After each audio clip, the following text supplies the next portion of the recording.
Hi FPL managers, welcome to FPL Team Talk. In this video I'm going to be looking at team selection for game week 4. The players that I'm going to choose to pick, any transfer plans or transfers I've made, talk about captaincy. So give it a like, subscribe if you're new around here. Let's have a look at it. In goal we have Roberto Sanchez, Brighton goalkeeper. They're at Brentford. I'm not massively holding out hopes for a Brighton clean sheet here. It would be a real bonus if he does. I don't feel that I want to get rid of him either. I would like him carrying over for transfer this week. So he's going to stick. He's got Palace coming up in the next couple of weeks. Some more difficult games as well. But there's no plans to move him out. 4.5. He allows me to do quite a few other things. If I was wildcarding, yeah, I'll be tempted elsewhere. Because he doesn't offer anything in terms of bonus points. But for this week, yeah, there's clean sheet potential. I'm hopeful. Let's hope he does something for me, Roberto Sanchez. Moving defence, I'm only playing with 3. Alexander-Arnold, do we know about his attacking potential? Again, I'll be really pleased if Liverpool keep a clean sheet. But on the other side of the coin, you can see Leeds scoring against them. They're just such an attacking side, an exciting team with so much potential.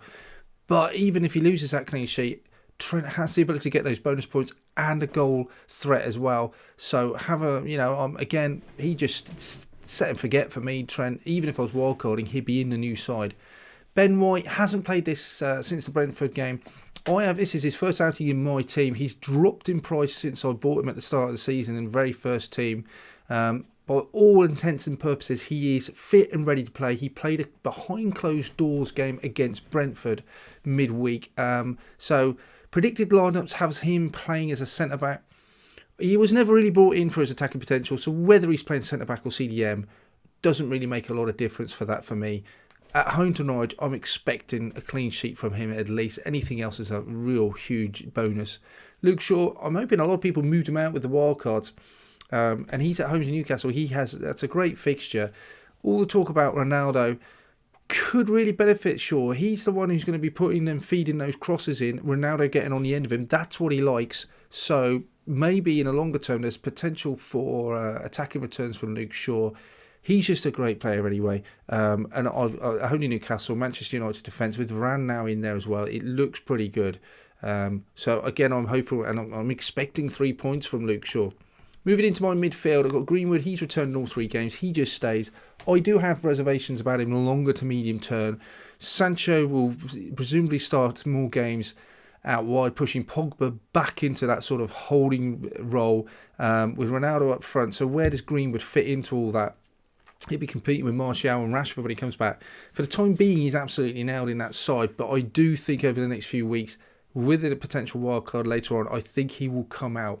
He owes me nothing now. He's done me absolutely, brilliant things for me all 3 weeks scoring. Great price. So he starts this week. Benrahma, good potential away at Southampton. Didn't get a return last week. Again, his price is just right. West Ham scoring goals. So how Vlasic will perhaps dovetail with him, don't know. We don't know quite how that's going to affect. I think the Europa League next week will give us a bit of an insight into Moyes' thinking around the rotation of the squad and how that will affect players like Antonio and Benrahma. So we'll keep an eye on that. Salah, set and forget. I'm not even going to talk about him. Away at Leeds, great potential.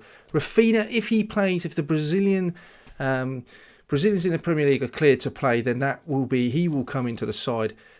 It appears with Jimenez and likes of Sanchez and other FAs from Colombia and Mexico relenting and saying yes they can play, that there's a domino effect and maybe the Brazilians will be allowed to play. We'll have to keep an eye on that. Time of recording, we still don't know. If he's allowed to play, Rafinha comes in. It would be great to see him playing in that number 10 role potentially if James goes and plays in the right side of midfield, allowing Rafinha to take almost Rigo's role behind Bamford. That'd be great. Whether that's the way it pans out, or will James be taking up more of Harrison out on the left, don't know. I'd love to see Rafinha play in the middle. I think he could play that role really well. Morris, he was a player I was really looking at taking out. I thought he keeps returning, to be fair to Morris. The only game he hasn't returned in was the first one, and he should have scored in that. But he returned in the 2 games he's been benched for. When I looked into him at the start of last week and did some research, I was really surprised to see he started all 5 games that they've played against Leicester. Whether it's because it's his previous club, I've not really noticed any sort of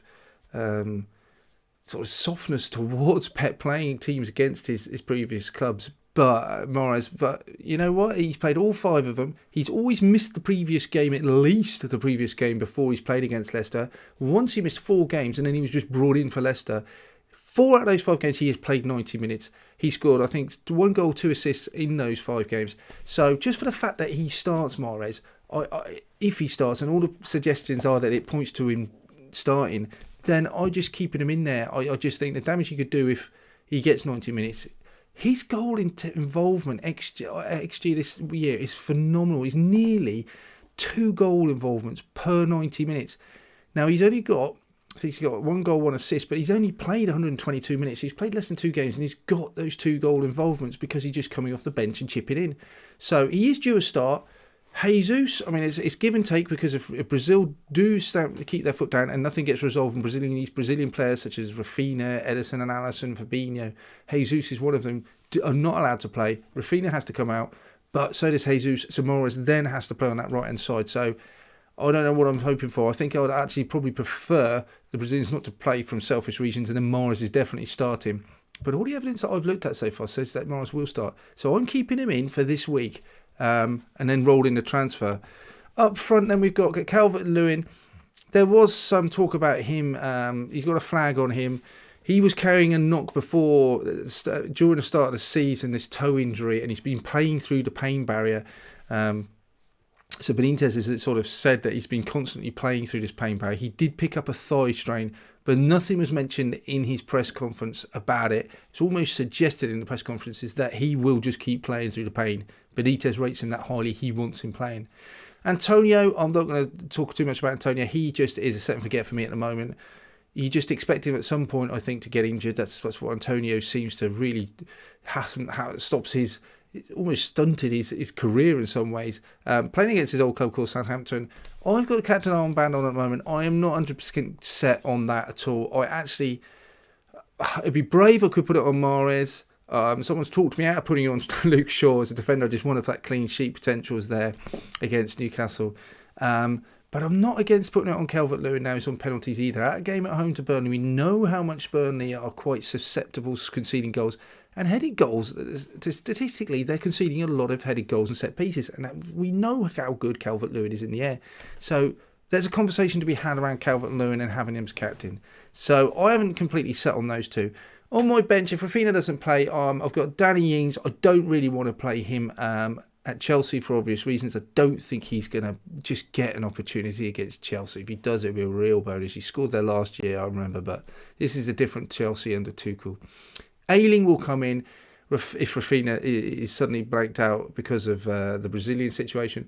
But I do think I don't really want to play Ayling, obvious reasons, again, at home to Liverpool. I do think there is potential. Leeds are a better defensive side with Llorente and Phillips in. I've talked about that in other videos.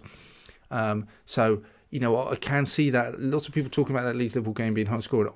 I don't see it. I do think that's going to be quite a tight game. Leeds at Ellen Road, full house.